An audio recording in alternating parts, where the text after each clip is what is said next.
And we're back again. Now we're talking about the Pythagorean Theorem. We talked about this a lot in class, and so I hope you all can recite in your sleep the equation for the Pythagorean Theorem. In case we forgot, I'm going to write it down again.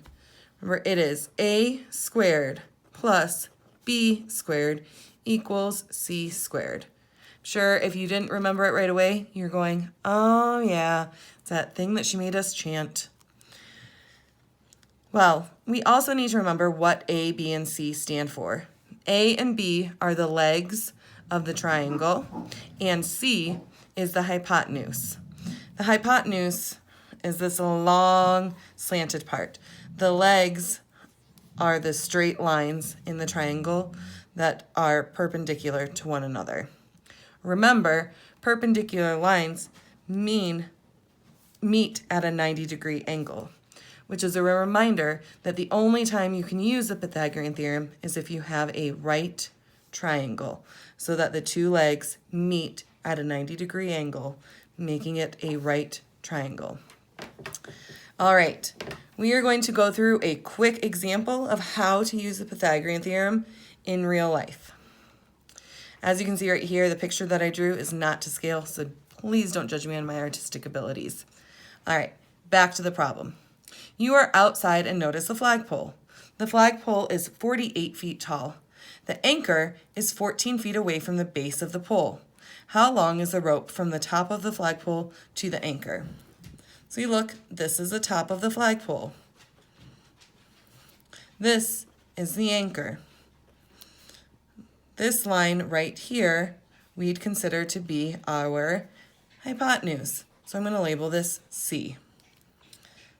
The height of the flagpole, 48 feet, is one of the legs, so I'm just going to call that A.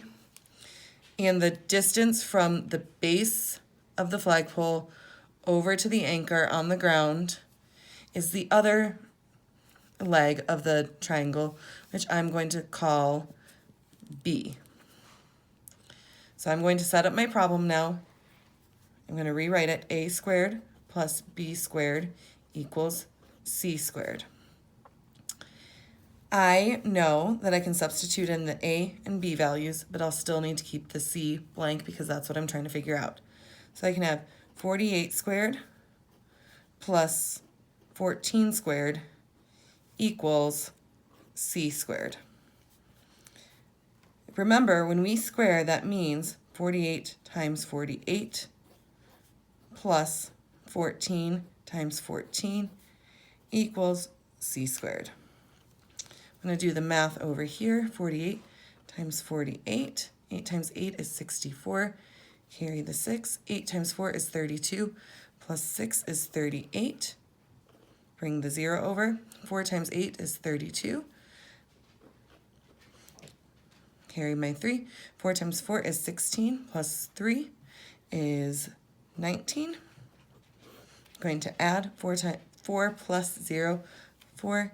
8 plus 2 is 10. Carry the 1. 1 plus 3 is 4. Plus 9 is 13. Carry the 1. Then 1 plus 1 is 2.